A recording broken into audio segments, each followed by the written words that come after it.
Oke Bapak Ibu semua, saya akan awali dengan pertanyaan begini. Seberapa penting sebenarnya sebuah pernikahan ya atau sebuah keluarga? Bisa ditampilkan slide-nya. Seberapa penting sebuah pernikahan? Ya. Bapak Ibu semua, kalau ada sesuatu yang penting pasti berdampak, betul ya? Kalau ada sesuatu yang penting pasti berdampak. Semakin penting sesuatu itu maka dampaknya juga akan besar dan bisa lama juga. Nah pertanyaannya kalau keluarga atau pernikahan itu kira-kira seberapa penting dan seberapa besar dampaknya? Ya, apakah pernikahan itu sebenarnya cuma berdampak hanya 5 tahun saja? Atau hanya 10 tahun aja setelah punya anak lalu selesai ya, atau sampai anak-anak menikah dampak kita ya, atau seumur hidup kita 70 tahun, 80 tahun lalu selesai. Bagaimana dengan 100 tahun ke depan? Apakah pernikahan kita nih masih ada dampaknya enggak? Penting enggak sebenarnya?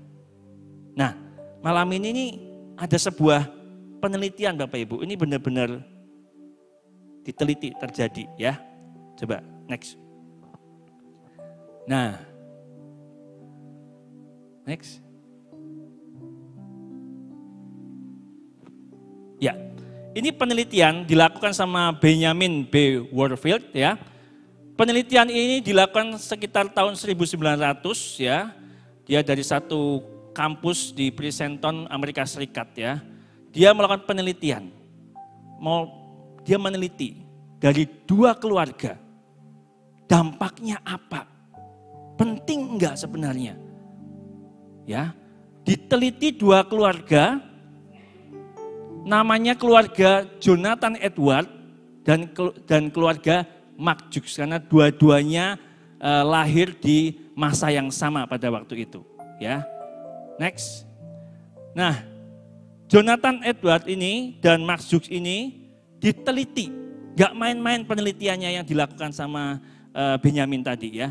Diteliti 1000 keturunan mereka. Wah, berarti sampai ratusan tahun ya. Diteliti betul-betul. Ini apa dampaknya sebenarnya? Nah, Jonathan Edward ini, next ya, sampai 1000 keturunan, next. Jonathan Edward ini adalah hamba Tuhan Bapak Ibu.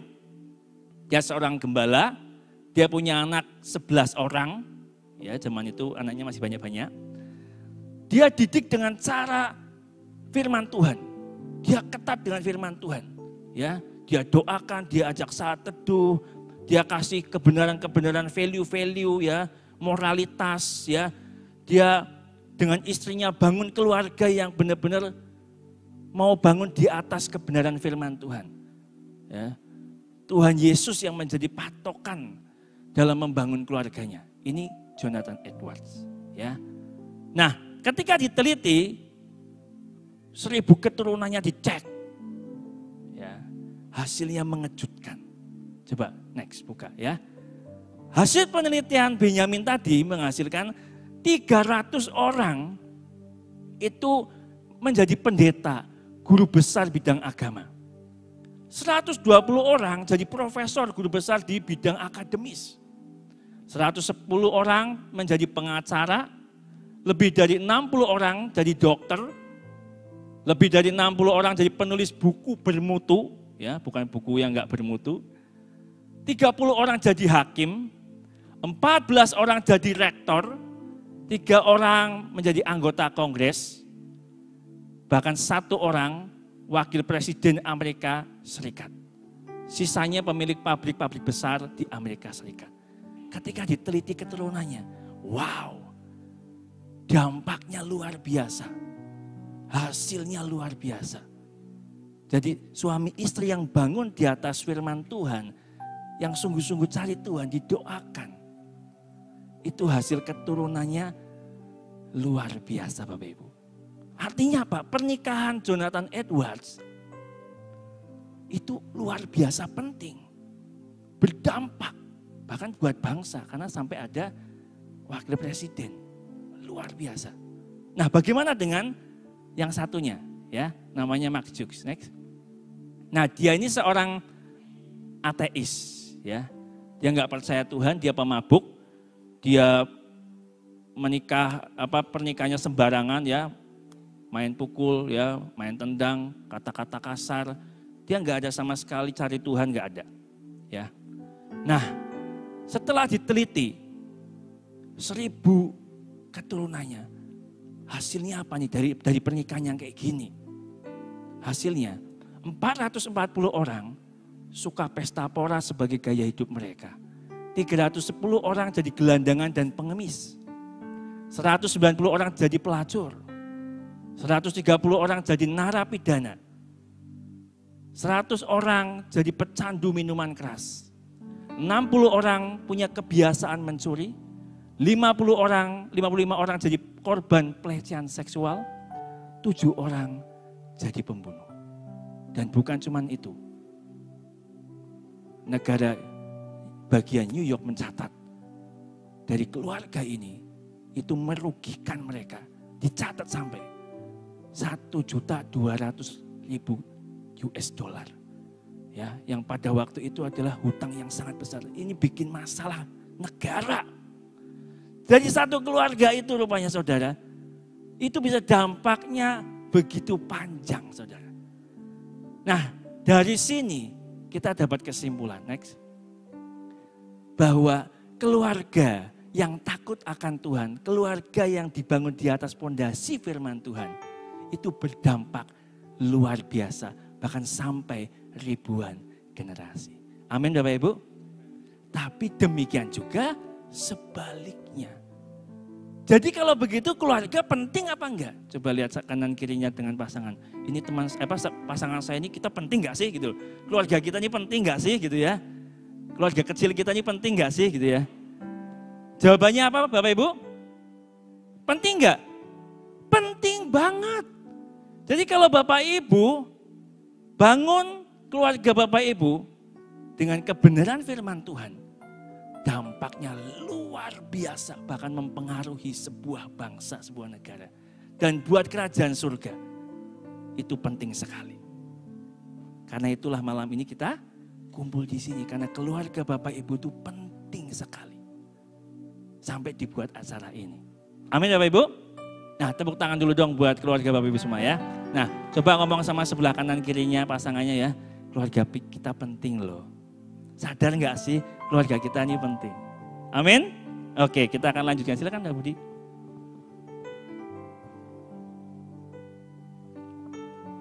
Bapak Ibu percaya bahwa setiap keluarga kita penting? Amin. Karena keluarga kita penting. Saya akan lanjutkan, bagi iblis itu akan menjadi sebuah target utama.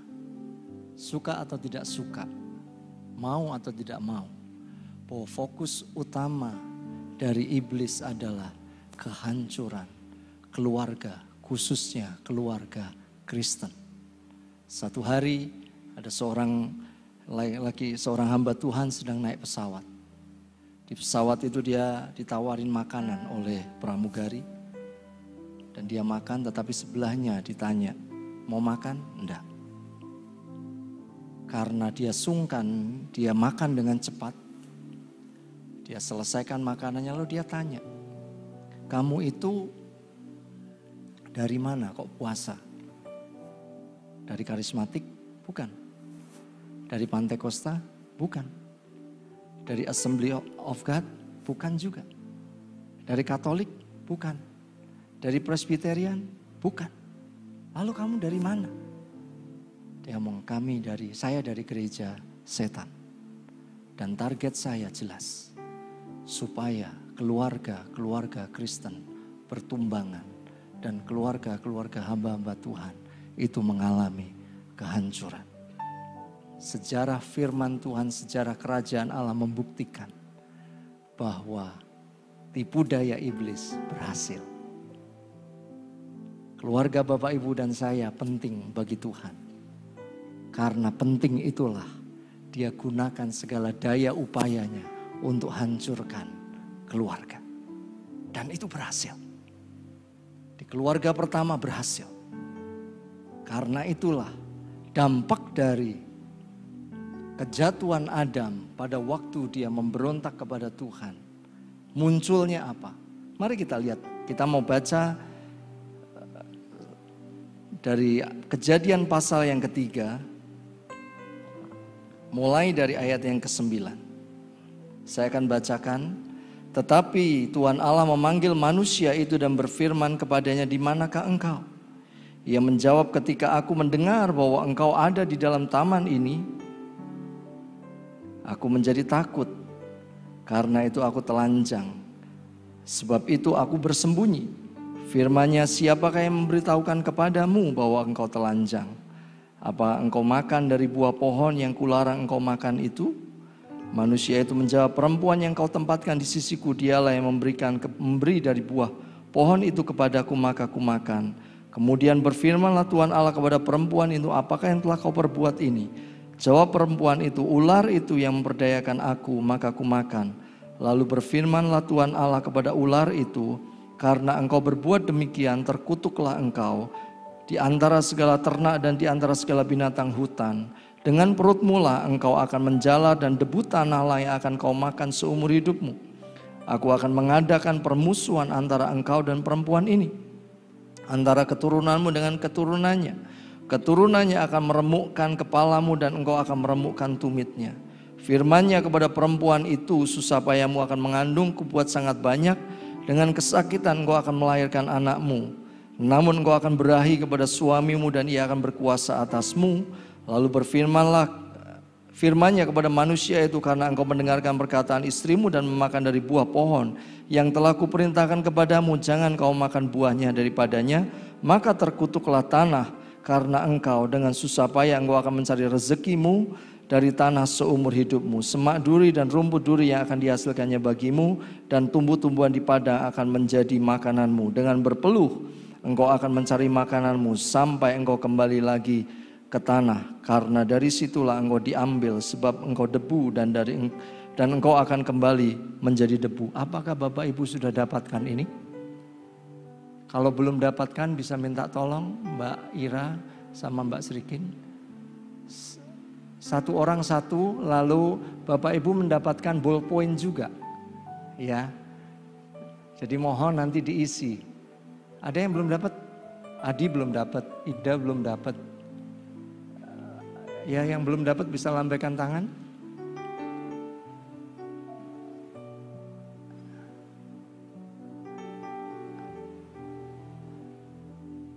Dampak dari kegagalan Adam memberontak kepada Tuhan itu berimbas kepada kita, Bapak Ibu. Suka atau tidak suka, mau atau tidak mau, imbasnya sampai hari ini. Biarlah kebenaran-kebenaran ini menjadi refleksi buat kita. Cek mari sama-sama. Ya kan? Saya tidak punya pernikahan yang sempurna, nggak ada yang di sini. Kita sama-sama mau belajar. Kita mau sama-sama mau belajar. Budi Pra, saya sama-sama kita mau belajar. Nah, apa dampaknya Bapak Ibu dari kegagalan Adam? Yang pertama adalah kehilangan persekutuan dengan Allah. Tadi kita baca di Kejadian 3 ayat 8 sampai 11. Tuhan mencari manusia. Kenapa? Karena manusia lari dari Tuhan. Lari dari Tuhan. Dampak yang pertama yang berimbas kepada keluarga adalah kehilangan kedekatan dengan Tuhan. Ada pepatah katakan, ibu-ibu kadangkala berdoa, bapak-bapak kadangkala berdosa. Itu susah sebenarnya. Ya kan? Tapi biarlah malam hari ini setiap kita menjadi pendoa-pendoa buat keluarga. Kehilangan persekutuan. Karena itu target dari kuasa kegelapan. Bisa dilanjutkan PPTX-nya. Lanjutkan. Satu-satu. Kehilangan persekutuan dengan Allah. Bapak Ibu bisa tuliskan, kehilangan itu kan saya kosongkan. Apa itu di situ? Persekutuan dengan Allah. Yang kedua adalah bukan cuman kehilangan persekutuan dengan Allah. Yang kedua adalah kesulitan komunikasi di dalam keluarga. Adam hari itu ditanya, siapa yang kasih makan kamu? Perempuan ini. Itu bahasa kurang ajar sebenarnya. Karena di Kejadian 2, dia nggak ngomong seperti itu. Inilah dia tulang dari tulangku, daging dari dagingku. Tetapi di Kejadian 3 dia katakan, ini loh perempuan ini Tuhan. Kamu nggak bisa loh kasih perempuan ini. Ya kan? Dosa membuat kesulitan komunikasi di dalam keluarga. Yang ada adalah saling menyalahkan. Perempuan nggak kalah sewot. Ular ini Tuhan. Ular bingung. Mau siapa ya? Nggak ada. Itu yang kedua. Mari kita cek. Ya kan? Mari kita cek. Yang ketiga. Serangan iblis. Sampai kapanpun. Dia itu tidak pernah bikin gencatan senjata dengan kita Bapak Ibu. Betul.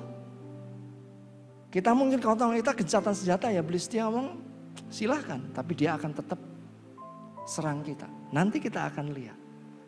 Tetapi ayat itu dikatakan, ini sebuah ayat nubuatan yang luar biasa. Dikatakan kayak gini, aku akan mengadakan permusuhan antara engkau dan perempuan ini, antara keturunan dan keturunannya. Keturunannya akan meremukkan kepalamu. Siapa keturunannya meremukkan kepala ular itu? Itu Yesus. Nanti Pak Yus akan sampaikan bahwa solusinya ya Kristus itu. Ini bernubuat bahwa one day semua kekacauan, semua kecenderungan yang merusak atas keluarga ini bisa dipatahkan dan bisa dihancurkan bersama dengan Kristus yang percaya, katakan amin. Yang ketiga serangan iblis. Yang keempat adalah kekacauan peranan. Perempuan ini dikatakan bahwa dia akan berahi kepada suamimu. Ini bukan bicara tentang nafsu seksual. Tidak ada konotasi seksual di situ Bapak Ibu. Tetapi perempuan ini mencoba mengambil otoritas keluarganya. Kenapa? Karena tidak muncul otoritas ilahi yang Tuhan tetapkan atas suami. Ibu-ibu, kalau sekiranya kita rindu mengambil otoritas, habis suamiku tidak melakukan fungsinya, banyak waktu untuk doakan. Jangan diambil otoritasnya.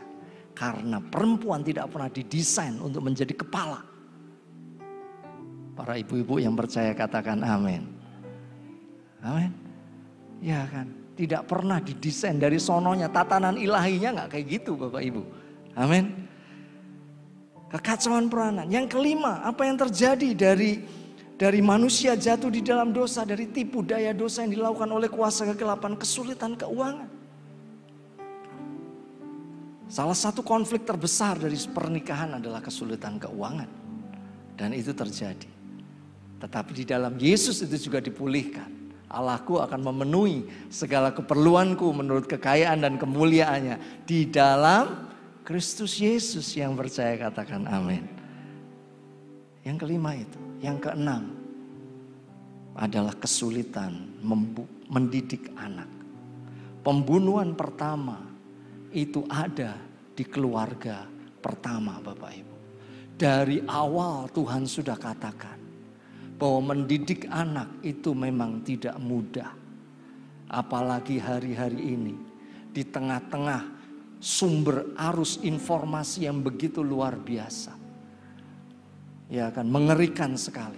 Kalau kita nggak didik di dalam jalan-jalan Tuhan, di dalam kebenaran, makanya saya bersyukur dengan Christ Centered Family ini, CCF ini Bapak Ibu. Karena di sini kita bisa belajar bersama dan diperlengkapi bersama. Dan pembunuhan pertama itu terjadi di keluarga pertama. Ya. Dan yang terakhir, yang ketujuh adalah kesulitan hubungan suami istri atau masalah seksual. Amin. Ini sebenarnya kecenderungan yang merusak di dalam keluarga. Desain awalnya kita nggak ngalami ini. Desain awalnya kita menikmati sebuah keluarga yang luar biasa. Tetapi syukur kepada Tuhan. Yesus mati di kayu salib. Sehingga kita bisa menikmati, mengalami pemulihan yang Yesus berikan lewat kematian, kebangkitannya buat setiap kita. Amin Bapak Ibu. Rindu sama-sama mengalami pemulihan? Amin. Katakan kanan kiri pada pasangan kita, mari kita mengalami pemulihan sama-sama. Silakan Pak Yus.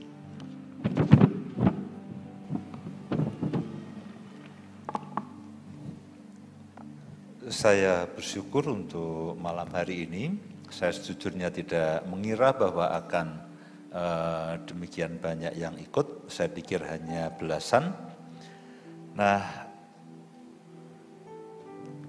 bahan yang kita akan pakai ini memang bahan yang berbeda dan sudut pandangnya berbeda. Dan kita kebut tadi selama 2 hari ini, terima kasih Pak Dua Budi, kita punya 2 Budi, ini yang menyusun sepanjang 2 hari ini.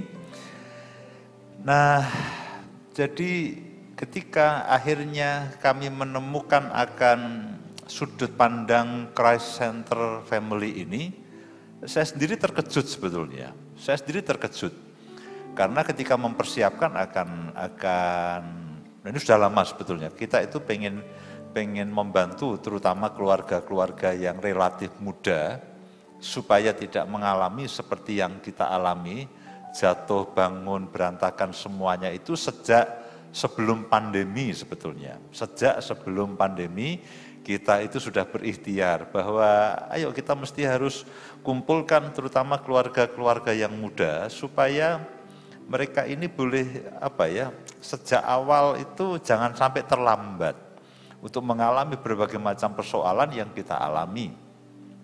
Nah, lalu terpotong oleh pandemi dan setelah pandemi berlangsung kita mulai bergumul kembali dan saya coba cari berbagai macam sumber karena awalnya begini, kita akan panggil pembicara dari Jakarta itu awalnya cuman akhirnya diotak-atik dan sebagainya akhirnya enggak jadi. Jadi saya belajar dari berbagai macam sumber, berbagai macam buku dan entah bagaimana dari berbagai macam sudut pandang itu kok tidak klik gitu. Ya, kok tidak klik sampai pada satu titik tiba-tiba Roh Kudus itu memberikan satu pewahyuan mengenai tema daripada pertemuan kita beberapa bulan ke depan dan seterusnya, itu adalah Christ Center Family. Ketika saya merenungkan itu, saya coba menggumuli, saya katakan, ini ajaib. Ini ajaib, sudut pandang ini akan sangat ajaib. Dan saya sejauh yang saya tahu, saya belum menemukan acuan atau belum menemukan akan buku atau berbagai macam diktat yang bisa menolong. Akhirnya kita coba semuanya, kita coba ini bagaimana. Tapi bagian yang terpenting adalah begini. Bagian yang terpenting adalah keluarga yang berpusat dan berpusat kepada Kristus dan bersumber dari Kristus. Itulah goal besar yang kita ingin capai, sekaligus semua pelajaran ini akan diteropong dari situ, sudut pandangnya akan dari situ. Jadi semua apa yang akan kita pelajari pada waktu-waktu yang akan datang, pada bulan-bulan kemudian, itu akan berpusat kepada Kristus dan bersumber kepada Kristus. Karena itulah kita sebut kelompok ini sebagai kelompok Christ Center Family. Nah, kita akan sebelum kita sampai kepada pelajaran pertama, saya berharap kita menangkap akan filosofi dasarnya, sudut pandangnya, paradigmanya seperti apa. Ini lalu pendulumnya itu setiap kali kita punya masalah, sudut pandang cara menyelesaikannya bagaimana, pendekatannya dari mana. Ya, ada kelompok yang kami juga belajar, pendekatannya selalu dari kejiwaan, tidak ada salah, tidak ada yang salah. Setiap kali yang masalah lalu dicek jiwamu bagaimana, waras atau tidak. Nah, ada yang memakai sudut pandang kejiwaan. menolong juga. Ada juga yang memakai sudut pandang harus keintiman harus dibangun. Yang penting itu keintiman, family time, ngafe bersama, ini semuanya komunikasi dan sebagainya. Itu juga akan menjadi bagian dari pelajaran kita. Tidak ada yang salah. Ya, baik sudut pandang kejiwaan, sudut pandang keintiman, kemampuan untuk berkomunikasi harus diasah sedemikian rupa supaya keluarga itu menjadi harmonis. Tentu saja itu semuanya kita akan pelajari. Nah, ketika saya bicara mengenai semuanya akan kita pelajari, itu tidak semuanya akan di sisi F. Karena akan sangat banyak dan waktunya tidak akan cukup. Nah, misalkan begini, kita bicara komunikasi ya. Di Harmoni Keluarga, sejak minggu yang lalu, kami bicara mengenai komunikasi. Mungkin akan 4, 5, atau 6 sesi. Kita akan bicara komunikasi. Nah, saudara bisa mengakses ke situ. Bagaimana membangun komunikasi, karena semua pelajaran yang ada di Harmoni Keluarga, itu sumbernya juga dari firman. Hanya dalam bentuk yang lebih populer dan bisa masyarakat luas itu bisa akses semuanya. Lalu bagaimana tadi bicara mengenai keturunan, bagaimana mendidik anak, Jonathan Edward dan sebagainya, itu keturunannya seperti apa? Nah, tentu kita tidak akan bahas di sini. Karena waktunya tidak akan cukup. Lalu bagaimana Pak dengan seminar mendidik anak? Nah, kita punya paket pelajaran seminar mendidik anak mungkin sudah berapa kali? Sudah mungkin 6 atau 8 kali yang disampaikan oleh Pak Sumarno dan Ibu Sunlan. Ketika saudara, aduh Pak, dulu saya enggak niat. Saya enggak tahu bahwa cara saya mendidik anak saya itu sangat berpengaruh sampai generasi berikutnya. Aduh Pak, caranya bagaimana? Nah, kita punya rekamannya. Kita punya makalahnya, kita punya bahannya. Bahwa saya dan saudara harus melahirkan keturunan ilahi itu iya. Lalu kan prakteknya adalah bagaimana lalu bisa mendidik mereka di dalam takut akan Tuhan. Tidak ada kata terlambat. Pak, anak saya sudah terlanjur besar. Jadi tidak semua pelajaran memang akan diajarkan di sini. Karena urusan mendidik anak itu juga urusan yang cukup banyak detailnya. Nah, saudara bisa minta ke situ. Jadi semua bahan, baik yang praktis itu ada di Harmoni Keluarga, kemudian juga ada di RBK, Rahasia Berkeluarga, kemudian juga ada di Seminar Mendidik Anak, SMA, Seminar Mendidik Anak. Nah, saya mendorong saudara dan saya semuanya adalah orang tua yang belajar. Orang tua yang belajar. Kadang-kadang kita belajar ilmu-ilmu praktek, ilmu apapun itu kita belajar serius. Tapi laki-laki tidak belajar menjadi suami, tidak belajar menjadi ayah. Perempuan tidak belajar menjadi istri, perempuan tidak belajar menjadi ibu. Kadang-kadang ya sudah Pak, saya natural saja, tidak bisa. Tidak bisa, dosa sudah menghancurkan semuanya. Saya dan saudara harus kembali kepada kebenaran firman. Nah, khusus untuk pertemuan-pertemuan yang kita adakan adalah kita akan fokus kepada berpusat kepada Kristus. Karena kita percaya sumber daripada semua penyelesaian adalah Kristus itu sendiri. Nah, saya akan sampaikan beberapa poin yang akan menolong sudut pandang kita semuanya. Gambar berikutnya. Tetapi karunia Allah tidaklah sama dengan pelanggaran Adam. Ini yang membuat manusia jatuh ke dalam dosa dan kehilangan kemuliaan Allah. Inilah sumber daripada semua masalah, baik yang ada di muka bumi maupun yang ada di dalam keluarga kita masing-masing. Sumbernya adalah karena dosa pelanggaran Adam. Sebab jika karena pelanggaran satu orang, semua orang telah jatuh di dalam kuasa maut. Nah, Adam membuat semuanya karena dosa jadi berantakan. termasuk di dalam kehidupan keluarga, termasuk di dalam kekacauan peran, termasuk di dalam hubungan, mulai dari komunikasi, hubungan seks, sampai kepada bagaimana kita mendidik anak, respon anak, dan sebagainya. Kacau semuanya. Tidak sedikit saya bertemu dengan orang tua yang akhirnya menyerah dan frustasi, dan habis. Ya, habis dan hangus dan habis, dan hanya ya sudahlah, yang terjadilah. Bapak Ibu, tidak bisa begitu. Sebab jika karena pelanggaran satu orang, semua orang telah jatuh ke dalam kuasa maut, jauh lebih besar lagi kasih karunia Allah dan karunia-Nya yang dilimpahkannya atas semua orang karena satu orang, yaitu Yesus Kristus. Yaitu Yesus Kristus. Nah, inilah sumber daripada semua penyelesaian. Kalau Adam itu sumber yang mengakibatkan manusia jatuh dalam dosa, dan sumber semua masalah adalah dosa tadi, Yesus adalah sumber semua pemulihan, sumber semua penyelesaian. Dan kasih karunia tidak berimbangan dengan dosa satu orang.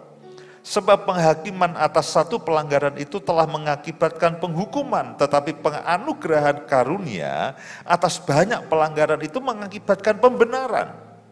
Sebab jika oleh dosa satu orang maut telah berkuasa oleh satu orang itu, maka lebih benar lagi mereka yang telah menerima kelimpahan kasih karunia dan anugerah kebenaran akan hidup dan berkuasa oleh karena satu orang itu, yaitu siapa? Yesus Kristus.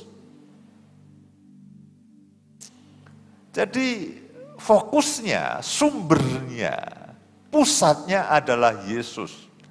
Baik dalam kehidupan pribadi saudara, dalam kehidupan berkeluarga, dalam kehidupan berjemaat atau gereja, sumbernya itu satu, yaitu Yesus Kristus dengan karya dan kuasa salibnya itu. Gambar berikutnya. Alasan utama keluarga berpusat kepada Kristus. Yang pertama ya, next. Kristus dan Injilnya lah yang mampu menyelamatkan akan keluarga kita. Sebab Allah mengutus anaknya ke dalam dunia ini bukan untuk menghakimi dunia ini, melainkan untuk menyelamatkannya oleh Dia. Roma 1 ayat 16, sebab aku mempunyai keyakinan yang kokoh dalam Injil. Yesus, karya keselamatannya itu disebut Injil, kabar baik yang dibawa Yesus itu disebut Injil. Jadi Yesus dan Injil bisa dikatakan identik. Yesus itu pembawa kabar baiknya, sumber kabar baiknya namanya Injil itu. Jadi ini sama saja, sami mawon. Sebab aku mempunyai keyakinan yang kokoh dalam Injil, karena Injil adalah kekuatan Allah yang menyelamatkan setiap orang yang percaya. Menyelamatkan setiap keluarga yang percaya. Katakan sama-sama dengan saya, menyelamatkan setiap keluarga yang percaya. Sekali lagi, menyelamatkan setiap keluarga yang percaya. Saudaraku, aduh ini ajaib. Sejujurnya ketika saya mempersiapkan ini, saya katakan, Tuhan terima kasih. Saya akan ikut pertemuan ini, sekaligus sebagai pembicaranya.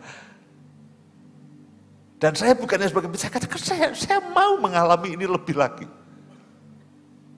Karena Injil itulah yang menyelamatkan setiap keluarga yang percaya. Menyelamatkan, artinya menyelamatkan dari bahaya. Gambar berikutnya, next. Ya,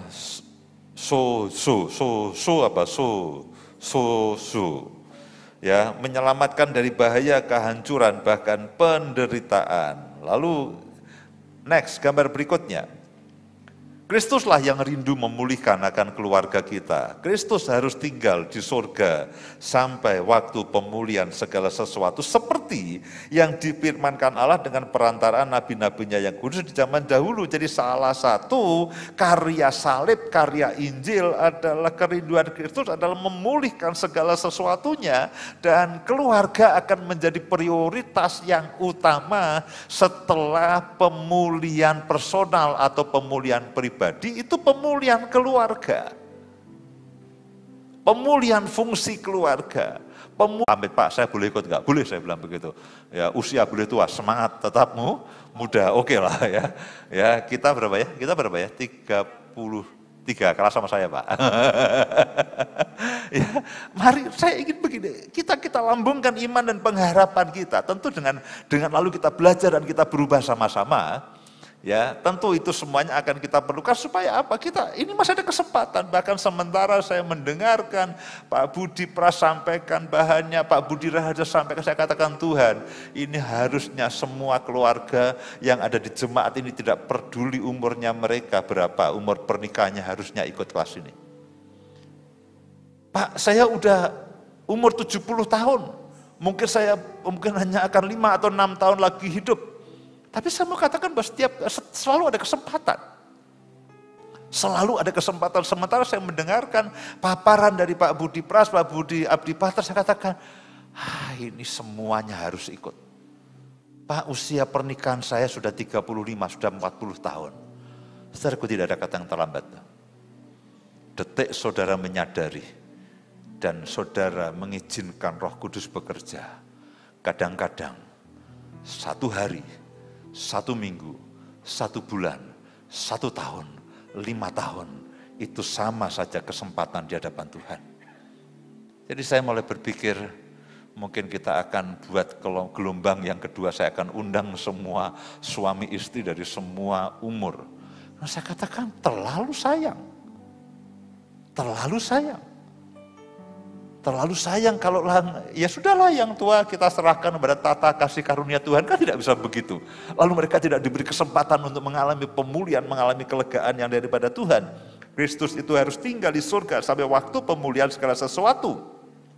Seperti yang difirmankan Allah dengan perantaraan para nabi-nabinya yang kudus di zaman dahulu.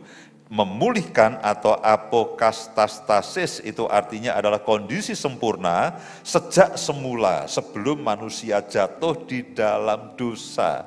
Jadi saudara dibayangkan bahwa pernikahan saudara itu targetnya adalah seperti pernikahan Adam dan Hawa sebelum jatuh dalam dosa dengan resiko 7 kejatuhan tadi. Dengan dampak 7 kejatuhan lagi yang membelenggu akan kehidupan manusia. Dan ketika kita dipulihkan, kita menang atas 7 masalah yang tadi sudah disebutkan oleh Pak Budi. Dan saya katakan Tuhan, kita bisa ini. Harusnya kita bisa.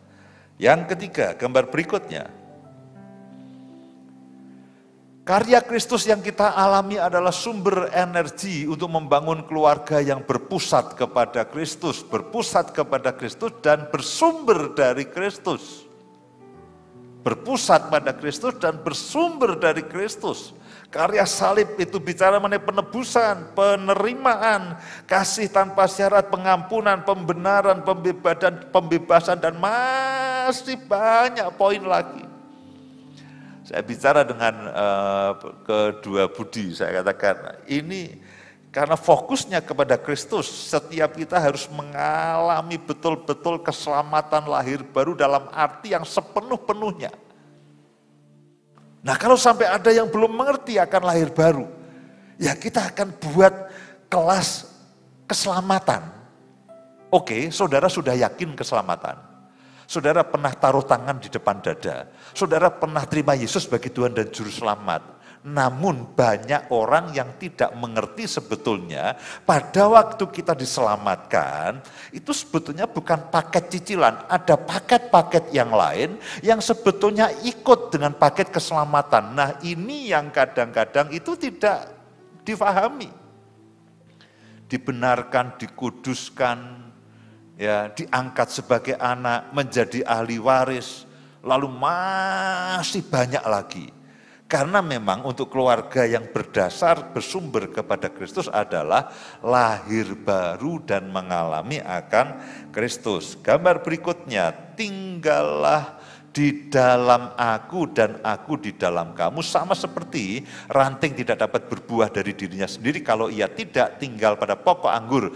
Demikian juga kamu tidak berbuah jikalau kamu tidak tinggal di dalam aku. Akulah pokok anggur dan kamulah ranting-rantingnya. Barang siapa tinggal di dalam aku dan aku di dalam dia, ia berbuah banyak. Sebab di luar Kristus, saya dan saudara tidak dapat berbuat apa-apa. Nah, jadi begini, filosofi kebenaran dasar daripada Christ Center Family ini adalah begini. Segala sesuatu yang sudah kita terima dari Kristus, itulah yang kita salurkan kepada keluarga kita. Segala sesuatu yang sudah kita terima dari Kristus, kita terima kasih, kita terima pengampunan, kita terima agape, kita terima kemurahan yang daripada Tuhan, kita terima kebaikan yang daripada Tuhan, kita terima buah-buah roh, kesabaran, kemurahan, semuanya, kasih semuanya, kita terima semua yang daripada Tuhan, kita terima nih penuh nih. Makanya dikatakan mengalami kepenuhan Kristus. Nah, dari kepenuhan Kristus itulah lalu kita salurkan kepada keluarga kita. Kita mengasihi keluarga kita dengan kasih Kristus yang sudah kita terima. Bukan kita mengasihi dengan, kita harus mengasihi menurut pakar ini, inilah cara mengasihinya. Menurut pakar ini triknya harus begini. Oke, kita bisa punya cara untuk mengasihi pasangan kita, tapi sumber kasihnya yaitu dari Kristus. Kita dikasihi Kristus, kita penuh dengan kasih, lalu kasih itulah yang kita salurkan kepada suami, kepada istri, dan kepada anak-anak. Kita terima pengampunan tanpa syarat dan tanpa batas. Bagaimana kita bisa mengampuni pasangan kita? Bagaimana anak-anak bisa mengampuni orang tua? Bagaimana orang tua bisa mengampuni anak? Ya dengan pengampunan yang daripada Kristus tadi. Bukan kita mencoba, ayo kita belajar mengampuni. Kita bukan belajar mengampuni. Bahwa dalam prakteknya iya kita ini belajar mengampuni, tapi sumber stok pengampunnya dari mana? Dari Kristus. Kita belajar mengasihi, kita belajar murah hati, kita belajar sabar, kita belajar mengasihi, kita belajar berkorban, kita belajar menanggung segala sesuatu untuk keluarga kita, untuk pasangan kita, untuk suami kita, istri kita, untuk anak-anak kita. Sumbernya dari mana? Dari Kristus. Bukan dari upaya kita sendiri. Kalau dari upaya kita sendiri ya capek. Mana bisa? Terakhir ya, jangan diulangi lagi ya. Awas terakhir ini. Kamu ngelakuin lagi, habis kita. Nah itu bukan Kristus Center. Apapun yang saudara dan saya akan lakukan, dan respon saudara kepada pasangan saudara, pikirkanlah bagaimana Yesus meresponi akan semua hal. Itu artinya bahwa saudara dan saya memang harus melekat kepada Kristus. Memang. Pak, saya harus rajin baca buku mengenai keluarga ya. Itu menolong. Saya harus belajar trik-trik berkeluarga, resep-resep berkeluarga, menolong. Tapi yang paling inti di dalam Christ Center Family ini adalah saudara memang harus terus melekat kepada Kristus dan mengalami kepenuhan Kristus. Dari kepenuhan inilah lalu kita salurkan kepada keluarga kita. Ku kasihi kau dengan kasih Kristus. Ku kasihi kau dengan kasih Kristus yang sudah aku alami. Gambar berikutnya. Hai istri, tunduklah kepada suamimu seperti kepada Tuhan. Baca Kristus, Karena suami adalah kepala istri, sama seperti Kristus adalah kepala jemaat. Dialah yang menyelamatkan tubuh. Karena itu sebagaimana jemaat tunduk kepada Kristus, demikian jugalah istri kepada suami dalam segala sesuatu. Hai suami, kasihilah istrimu sebagaimana Kristus telah mengasihi jemaat dan telah menyerahkan dirinya baginya untuk menguduskannya sesudah ia menyucikannya dengan memandikannya dengan air dan firman, supaya dengan demikian ia menempatkan jemaat di hadapan dirinya dengan cemerlang, tanpa cacat atau kerut atau yang serupa itu, tetapi supaya jemaat kudus dan tak bercela. Pusatnya, contohnya, sumbernya adalah Kristus. Pak, aku harus bagaimana dengan istriku, dengan suamiku? Menjengkelkan sekali, selalu membuat kesalahan. Bayangkan begini, lalu kira-kira apa reaksi Kristus? Ketika dia dibentak, reaksi Kristus bagaimana? Apakah dia membalas membentak? Sarungkanlah pedangmu. Jadi dalam reaksi kita, dalam upaya kita, dalam semua tindakan kita, Kristuslah. Ya memang kekristenan itu ya begitu. Bukan kita meniru Kristus loh ya. Siapa yang bisa meniru Kristus? Aku akan mengasihi seperti Kristus mengasihi. Mana bisa? Kekristenan bukan meniru, oh Kristus menjadi inspirasi. Saya akan seperti Kristus, mana bisa? Kristuslah yang ada di dalam kita. Dan melakukan segala sesuatunya lewat kita. Karena itu dikatakan di luar Kristus aku tidak bisa melakukan apa-apa. Berarti apapun yang kita lakukan yang bukan bersumber dari Kristus ya tidak ada artinya. Tidak ada nilai kekekalannya, tidak ada unsur ilahinya. Itu mungkin hanya nasihat manusia, itu mungkin hanya anjuran dari buku yang kita baca. Jadi memang bahwa pelajaran ini harus betul-betul saudara mengalami akan Tuhan. Keluarga, gambar berikutnya. Keluarga adalah senjata pemungkas Allah untuk menaklukkan bumi. Ya, terima kasih untuk quote-quote yang luar biasa dari Pak Budi siapa nih? Budi Raja, Pak Budi Abdi Patra. Ya, oke, kita akan langsung kepada ini adalah filosofi dasarnya. Ini adalah filosofi dasarnya.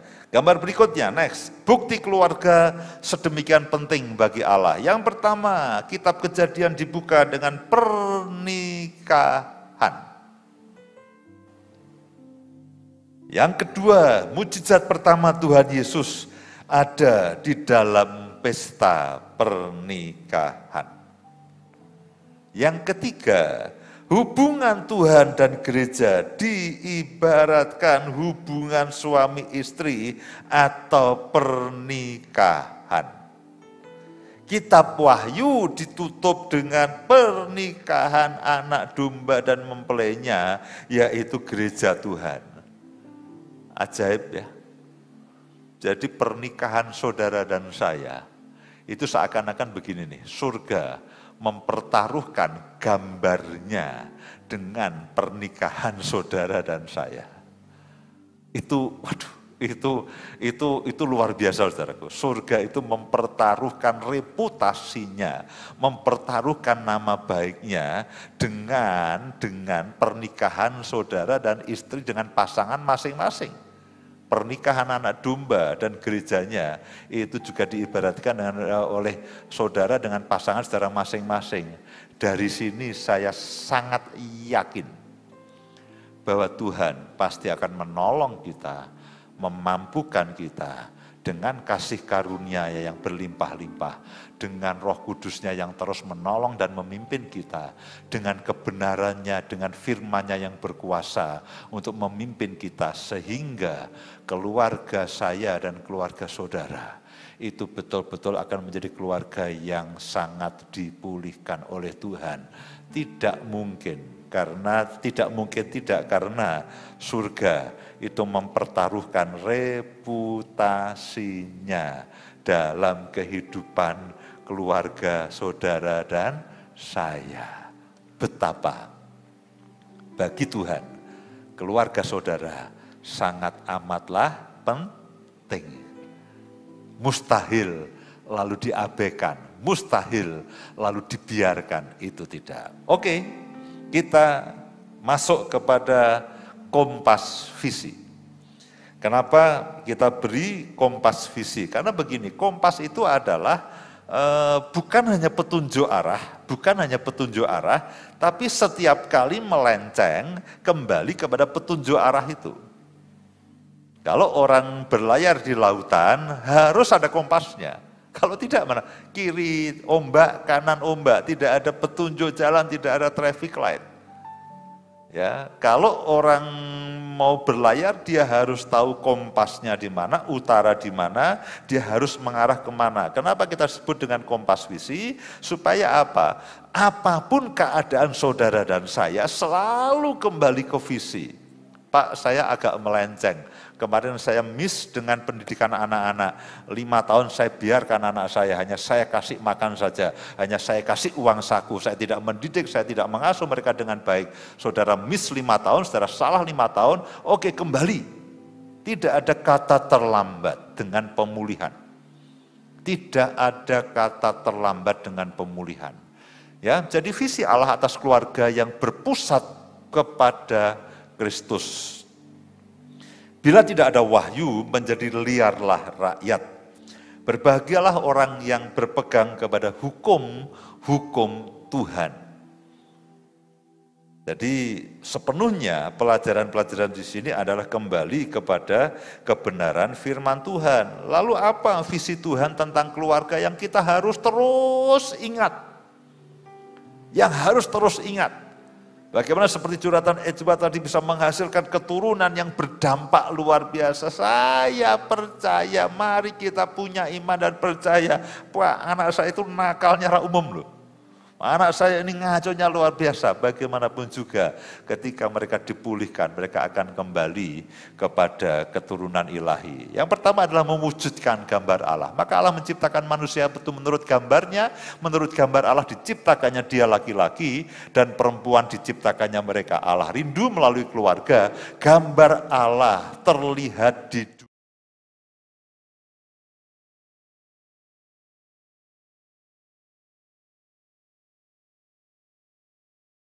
mengenal akan Allah, tidak peduli seberapa berantakannya saudara, kalau dipulihkan artinya disetel, di set up seperti sebelum jatuh dalam dosa. Saya percaya itu.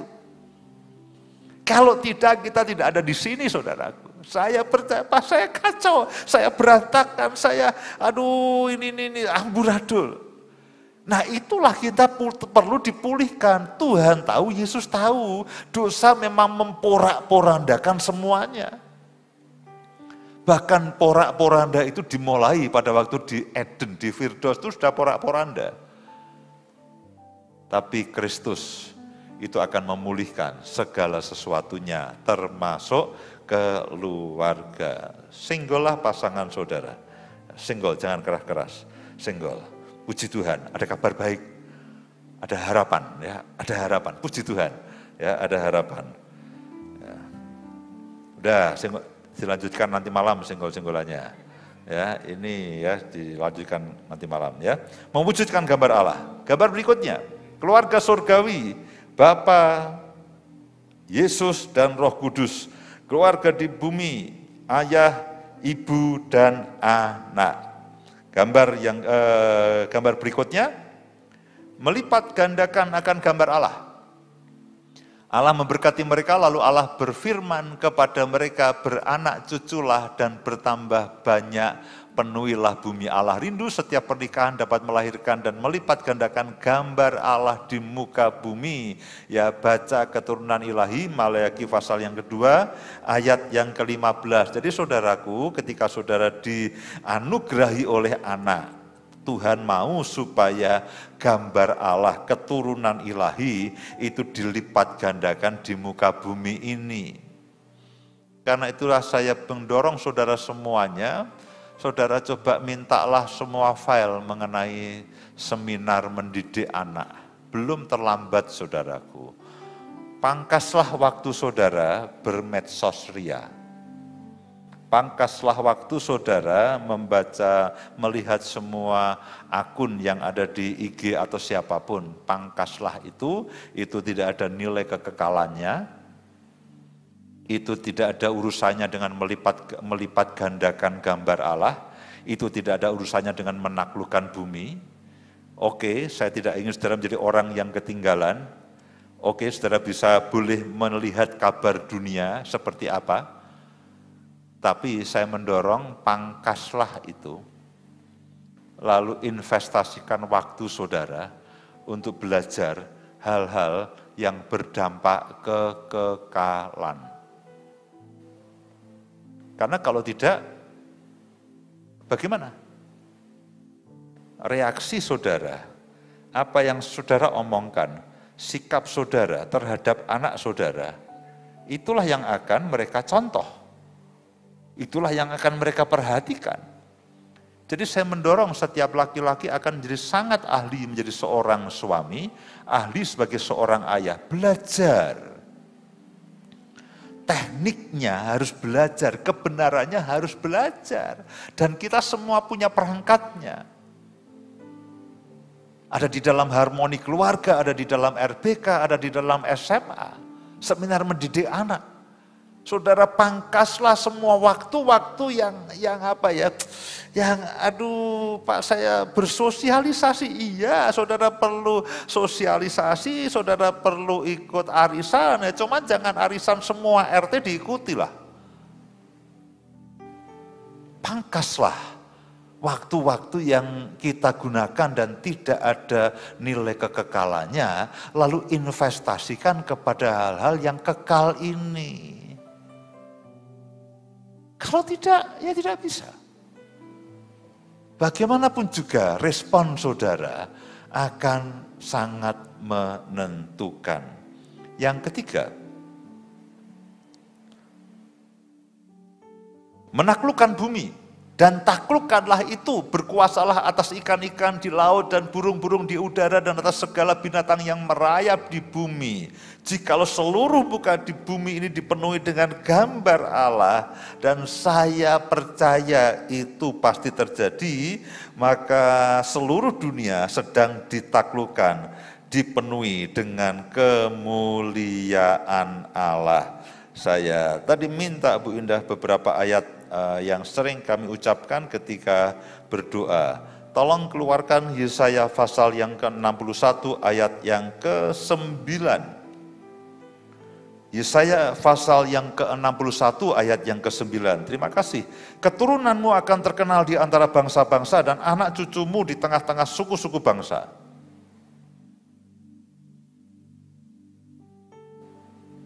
Sehingga semua orang yang melihat mereka akan mengakui bahwa mereka adalah keturunan yang diberkati Tuhan. Mari percaya kebenaran firman ini. Tidak ada kata terlambat. Pak, anak saya beling, anak saya ngaco, anak saya nakal. Tidak ada kata terlambat. Semua dimulai dari benih iman, dari firman. Percaya.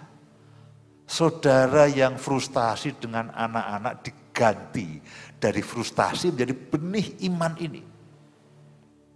Keturunanmu akan terkenal di antara bangsa-bangsa dan orang akan mengatakan Tuhan adalah keturunan yang diberkati Tuhan.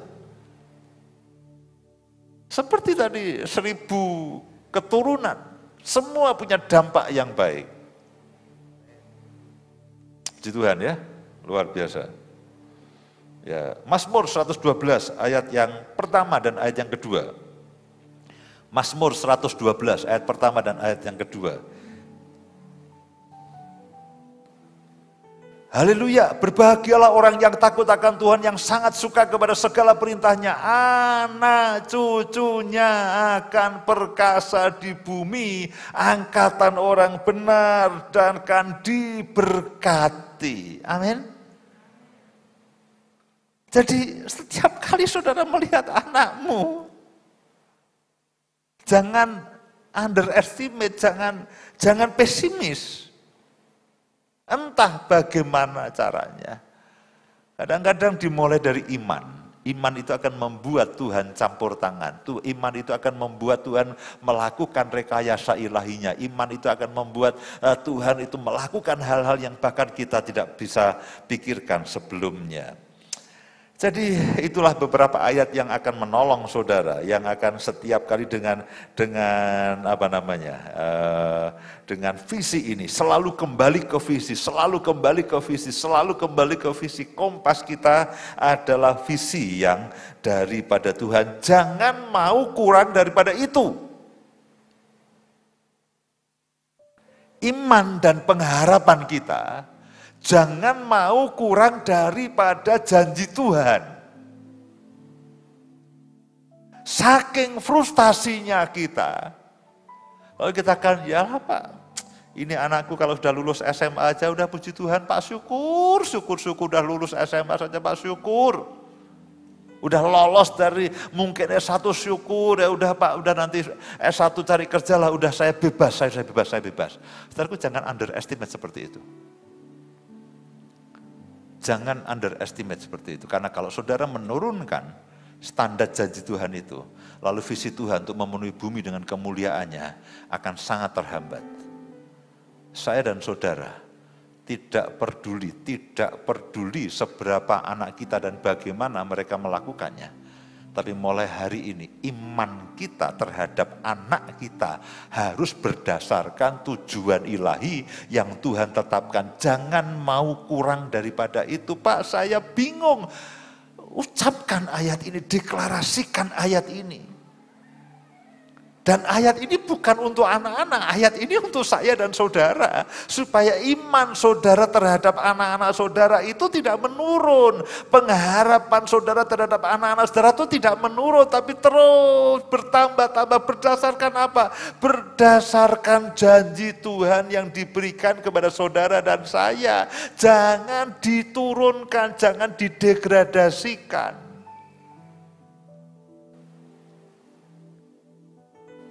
Jadi keluarga yang berpusat kepada Kristus adalah keluarga yang hidup dalam visi Allah atas keluarga. Dan setiap kali kita melenceng, kembalilah ke visi. Sangat mungkin saya dan saudara melenceng, kembalilah ke visi ilahi. Saudaraku, sumbernya dari Kristus. Nah, hal terakhir yang penting begini, karena ini kan Christ Center Family, artinya keluarga yang pusatnya dan sumbernya adalah dari Kristus. Jadi kehidupan saudara dan saya memang harus melekat kepada Kristus, mengalami Kristus, melekat kepada Kristus. Saudara harus tahu betul-betul apa artinya lahir baru. Dengan semua paketnya. Pak, saya tidak ngerti, saya tidak paham. Saya bahkan sudah siapkan Pak Budi, kalau sampai ada yang kita belum mengerti sepenuhnya, kita akan buat kelas keselamatan dengan seluruh paketnya. Supaya apa? Saudara tahu, karena sumbernya dari situ. Kalau saudara tidak mengalami Kristus tiap hari, lalu apa yang saudara salurkan kepada keluarga kita? Kita hanya reaktif. Kita hanya reaktif terhadap aksi daripada istri dan anak-anak kita. Kita hanya reaktif. Tidak bisa reaktif. Setiap perkataan kita, setiap perlakuan kita, saudara harus cermati baik-baik. Kalau saya membentak anak saya, ini kira-kira sumbernya dari mana? Apakah sumbernya daripada Kristus? Atau sumbernya daripada film yang pernah saya tonton? Kalau saya kasar dengan pasangan saya, ini sumbernya dari mana? Sumbernya daripada Kristus atau sumbernya daripada semua film atau apapun yang pernah saya jalani? Ini sumbernya kebiasaan atau apa? Jadi artinya Christ Center Family adalah setiap reaksi kita melalui ucapan, melalui perkataan, melalui tingkah laku kita mesti katakan, Roh Kudus, kira-kira reaksi Yesus seperti apa? Kalau anak kita berbuat kesalahan, kita sikat lampiaskan emosi kita dengan pentung, dengan tongkat kasih. Atau kita akan peluk mereka. Aku tidak akan menghukum kamu. Jangan lakukan lagi kesalahan. Sambil dipeluk dan salurkan kasih Kristus. Saudaraku, ini memang bukan lalu pelajaran keluarga yang instan. Pak, beri saya 5 langkah untuk membuat keluarga bahagia dan harmonis. Tidak. Ini adalah keluarga yang setiap kali sumbernya daripada Kristus. Ini juga berarti saudara dan saya sebagai orang tua harus melekat dan harus tinggal di dalam Kristus. Dari tinggal kita menyedot semua yang Kristus alami, yang Kristus berikan, sumbernya Kristus. Nah, itulah yang kita salurkan kepada keluarga kita. Sehingga kemuliaan Allah itu akan dinyatakan atas keluarga kita. Amin.